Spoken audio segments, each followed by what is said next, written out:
You're listening to Ask When, the podcast. Folks from all walks of life talk about their daily hustle and bustle, living and celebrating life, sharing tips on becoming champions, especially for those who are muscling mental and physical disabilities. Ask When, the podcast, with your host who has mustered over 30 years living with cerebral palsy and going strong. Author and cerebral palsy advocate Wynn Charles. Ask When, the podcast starts right now.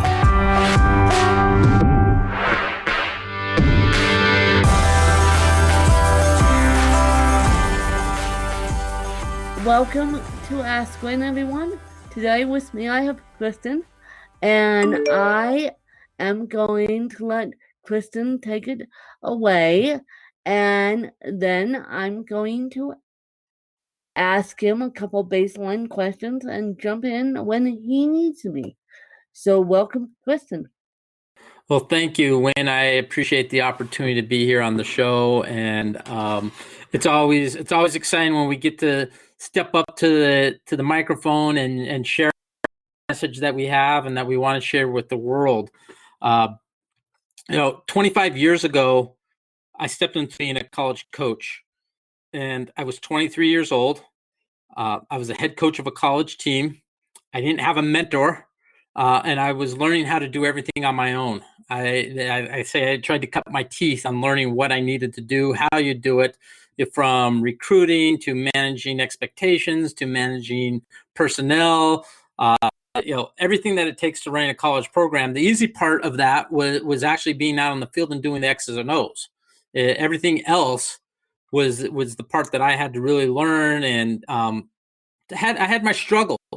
And during my journey of 25 years, I was very fortunate that I was asked to start a brand new program from scratch at the University of Minnesota Morris. And so I started a program from the very beginning.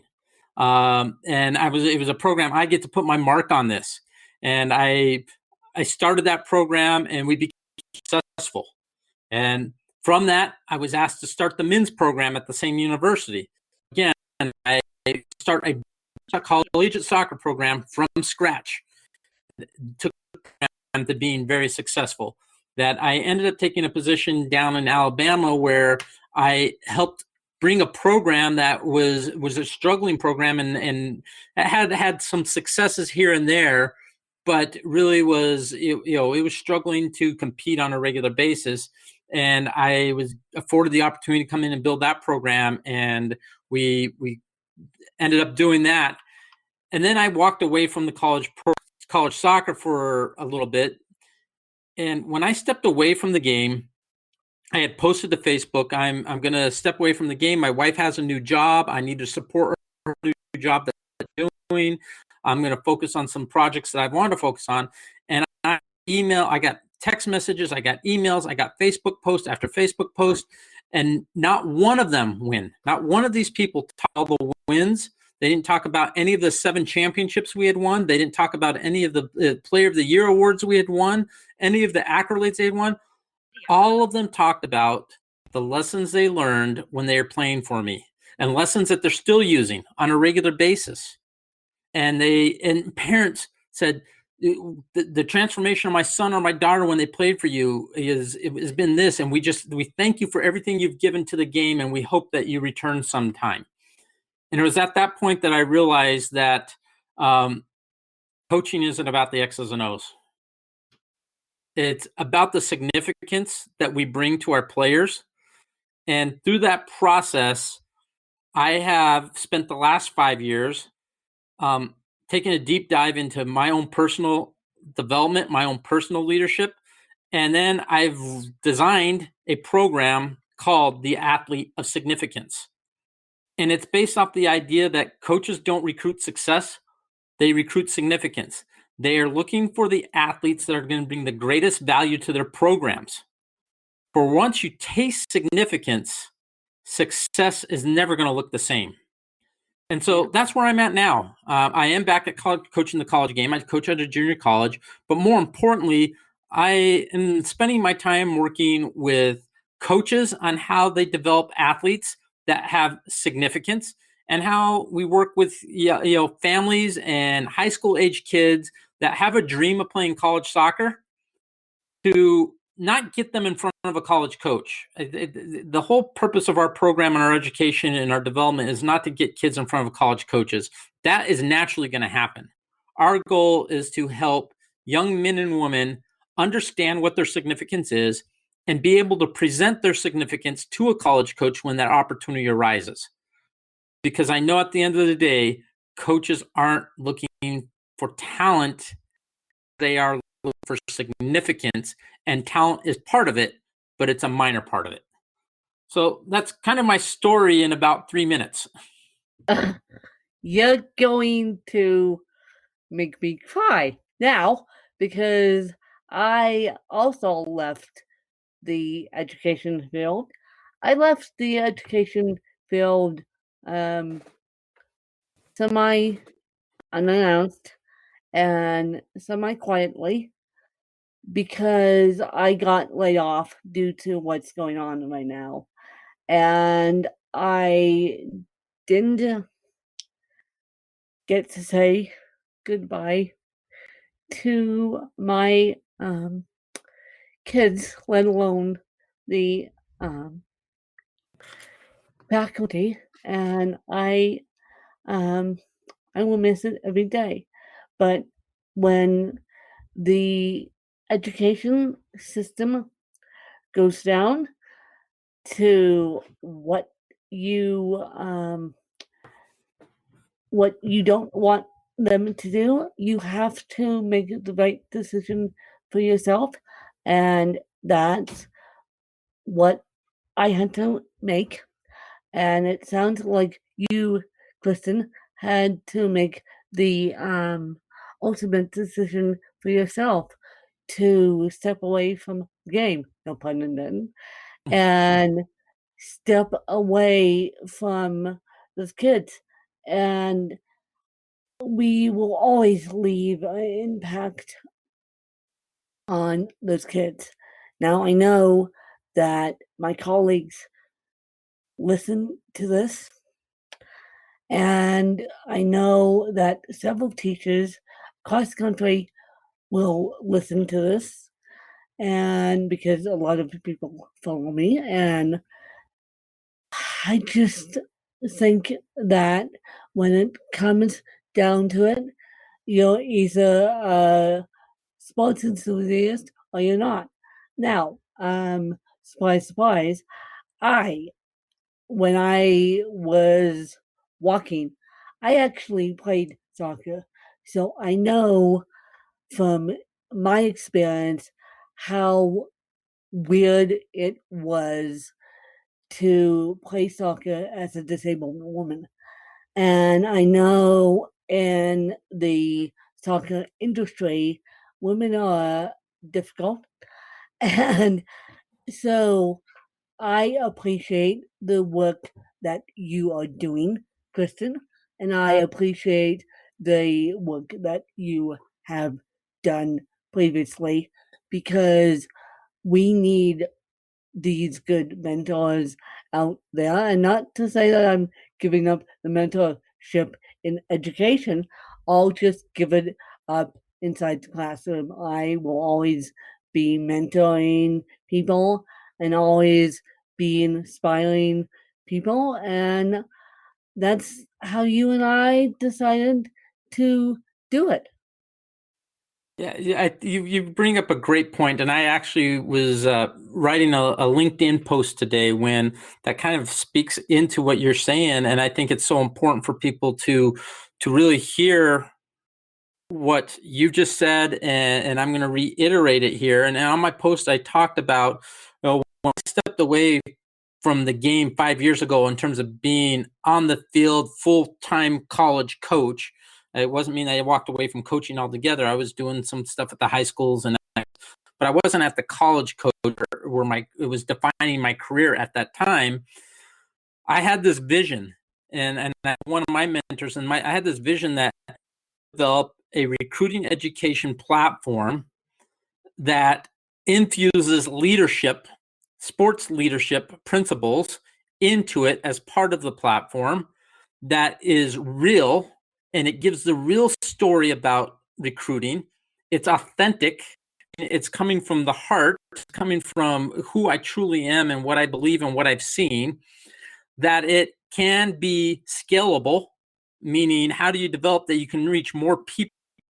My impact is only as great as the people that I touch, and how can I touch more people with my impact? And how can I, leverage technology to do this? And for two years, I heard people saying, well, it can't be done that way. It can't be done that way. You can't have the interaction. You can't do this. But I continue to stay focused on what I was doing. I sent out a bunch of things out into the marketplace and said, what do you think about this? I tried different things. And here I am today with a full-blown online sports leadership and recruiting education platform that has been designed to be deliverable in a virtual setting, yet be authentic, be real, give one-to-one interaction with people, and be scalable at a time that the Lord has made a decision that that's how we need to operate right now. Yeah. And so what you had said about you are no longer maybe mentoring in the classroom, it doesn't stop you from mentoring. No, exactly. It doesn't stop us from teaching people and teaching individuals how to be better people.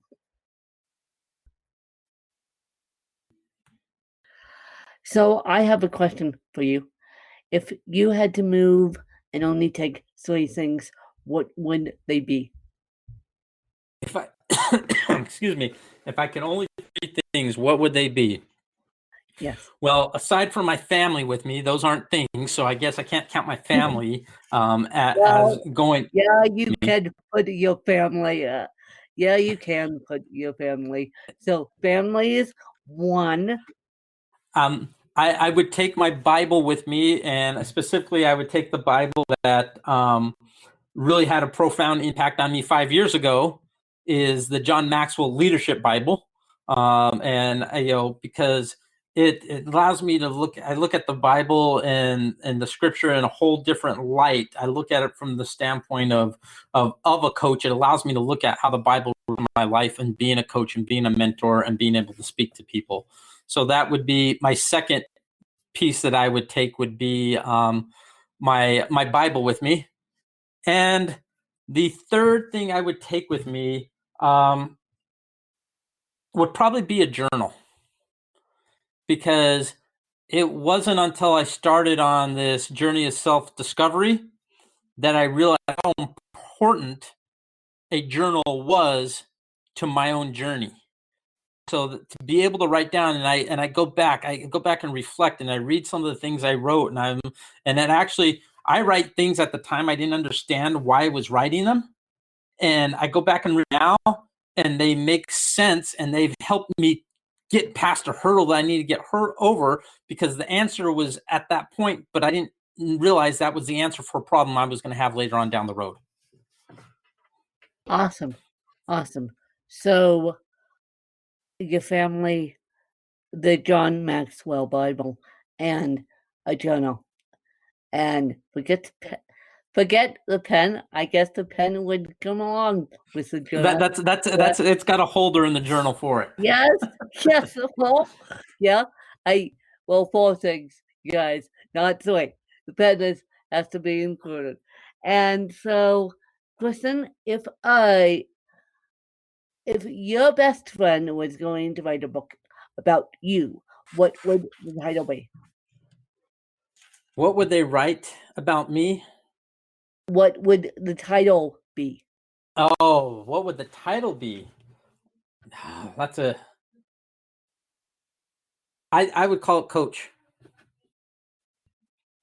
It'd be Coach. You would be Coach. And remember, this is your best friend writing this book about you. Coach, it would be. Okay, Coach. Yep. And so what is your favorite book and what is the title? What is my favorite book now? What is your favorite book now Yep. and what is the title? So I think one of the books I've been a big Napoleon Hill fan, and I have read Think and Grow Rich, and I've studied that one. But there's a book that a lot of people aren't aware of because it wasn't as popular, and it actually didn't get published until most recently. Is Napoleon Hill's Flirting with the Devil, and it's a conversation that Napoleon Hill is having with the devil, and it preceded or was before he actually wrote Think and Grow Rich, about these conversations he was having with the devil, and how do we go through society, and how do we handle success, and how do we handle failures, and how do we handle the things that are coming up against us in our life. How cool is that? I did not know that. I see you taught me something today. You taught me that Napoleon Hill had another book. Yes.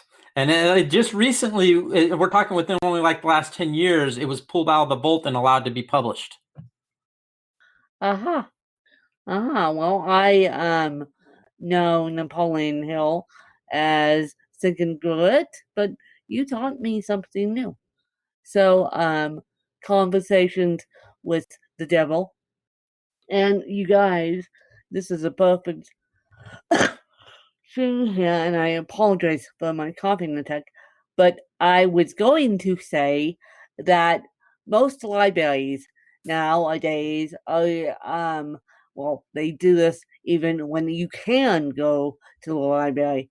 They have a terrific system called Libby, Libby,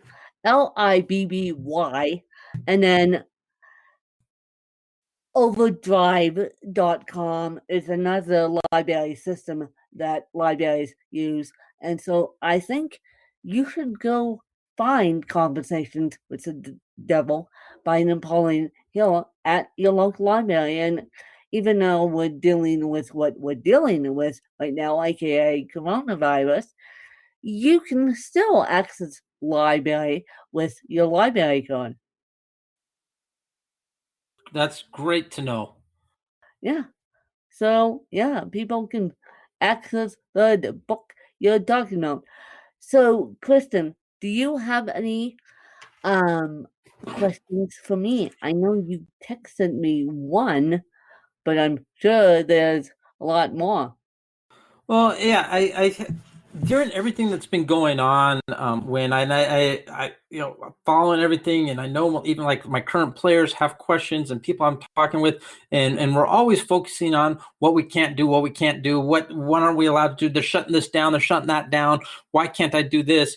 My question really goes, what are the opportunities that you see in today's crisis that our families can embrace? In other words, let's not look at what we can't do, but let's look at what we can do. Let's change the paradigm. So what do you think are some Okay, opportunities? now you're speaking my language. Because people judge me by a book by its cover all the time, and people that know me personally know that drives me insane. That drives me insane. And yes, I'm obtaining a journalism degree. Yes, you guys know that. Yes, you guys have seen me through that journalism degree, and I'm almost done. I'll be done with in a year. I'll be done in 2022 with that. So, what we can embrace during this crisis on March 30th, 2020, as we're recording this. Okay, we can in place more family time, more outside education time. And I'm not talking about going outside, I'm talking about teaching kids how to cook, teaching kids how to balance a checkbook, teaching kids how to go to the doctor appropriately. I mean, we can teach these kids outside the box of the brick and mortar education. And I have taught people in my own life how to subscribe to a podcast and how to listen to media outside the box of education. I have noticed in my own life that while obtaining my journalism degree, that ebooks are pretty dang good instead of books. And I can't physically hold a book, so I have requested that my school give me ebooks. And so reading aloud, and I'm talking about, yes, reading a book aloud and eliminating the screen time is how we can spend more time as a family. And when mom and dad get off of work at 5 p.m., why don't you sit down and open up a book that the whole family can enjoy? Or if you want that interaction with technology, why don't you ask your Amazon smart speaker or your Google smart speaker to play a podcast that is family friendly, and so that your kids could start asking questions? Great answer. I love it. Yep. Yep. So, and I've been thinking about that as a educator, as a retired educator myself. I've been thinking about that. How can we embrace the silver lining in all of this and go spend time with our loved ones if we can? I mean, I know social distancing, you're not allowed to do that right now, but if you can, just go pick up the phone and call your loved ones, number one, or just sit around as a family and have those open and deep conversations. Yep. So that brings me up to in our AOS platform, and we talk about we don't talk about character traits when we don't. I don't think characters are they're called character traits. I believe that they're character skills because I think they can be developed. I truly believe we can develop skills of character, and so our core course is the athlete of significance and the 12 traits, or I'm sorry, the 12 skills of significance that are laid into the word significant. And one of those words is gratitude. And one of the activities that we have our kids do in this aspect of the sports leadership piece is to develop a gratitude journal. And in that gratitude journal, I encourage them to name 5 people that they can be thankful for that have helped them to where they are now. And then after they've identified those 5 people, write a letter to those and tell them, thank you for what you've done for me. This is how you've impacted my life. Yeah, well, that's another great idea, you guys. Come up with a list of 5 people and come up with a get their mailing addresses. I might have to steal that one myself, because who doesn't like a piece of the mail that isn't a bill, quite frankly? And so I may have to steal that one myself, because after this whole crisis is over, we need to thank the people that have really impacted our lives. And so I'm putting you guys up to a challenge. Thank you, Kristen, for inspiring this challenge. I want you to get the mailing addresses of 5 people And I want you to write a letter to those 5 people. And I'm going to do the exact same thing when I have a moment to breathe. And I'm not going to say it's going to be today. I'm going to say it's going to be in June. And so I want you guys to pick 5 people. They can be loved ones, they can be friends, they can be teachers. But I want you guys to write a letter to them saying this is how you impacted me. And let's see if we can get a movement started. And thank you, Kristen, for that idea. Great. I love it. Let's get that movement going. Let's get that movement going. So I gave you guys 2 challenges, and I'll repeat the other one. I want you guys to give up something that you are holding onto, and it could be wine, it could be coffee, it could be chocolate, it could be anything food related except for fruit because it's all natural. And then that's the first challenge.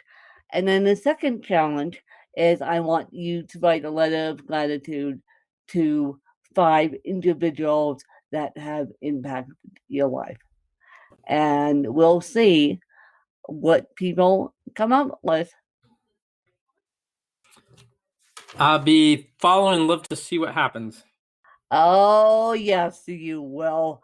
Oh, yes, Kristen, you will, because you inspired this challenge. And let's see what happens. And I'll do it too with you guys. And now I really have to practice what I preach, because once I set a challenge for you guys, I have to do it myself. So there we go. And it can be a handwritten note. It can be a typed up note. It just can't be an email, you guys. Email, no good. It has to be a physical letter. And so we'll see what happens. Now, Kristen, where can the people find you? Well, the best place to find us in terms of the work that we're doing right now is at aossports.com. And that's the athlete of significance in our sports leadership and recruiting education. I also have another website in terms of that talks about our leadership and our mentorship and some of the other programs we do. That is Volta, VOLTA coach.com. And then I'm pretty active on LinkedIn and on Facebook and on Instagram. So reach out to me on LinkedIn, Christian DeVries. On LinkedIn, you look up AOS, Athlete of Significance. You'll find me on LinkedIn as well as on Facebook and Instagram. And I hope you guys are healthy, happy, and safe. And while you're hunkered down, I have projects for you guys out the yin yang. So you guys have got to listen to Ask When to figure out what the next challenge is. I gave you 2. And let's just see if I can come up with one more, because it's a great way to occupy your time. And I appreciate Kristen coming on and sharing his story. And I hope that you guys enjoyed another fabulous episode. Thanks to you guys. Bye. Bye. Thank you.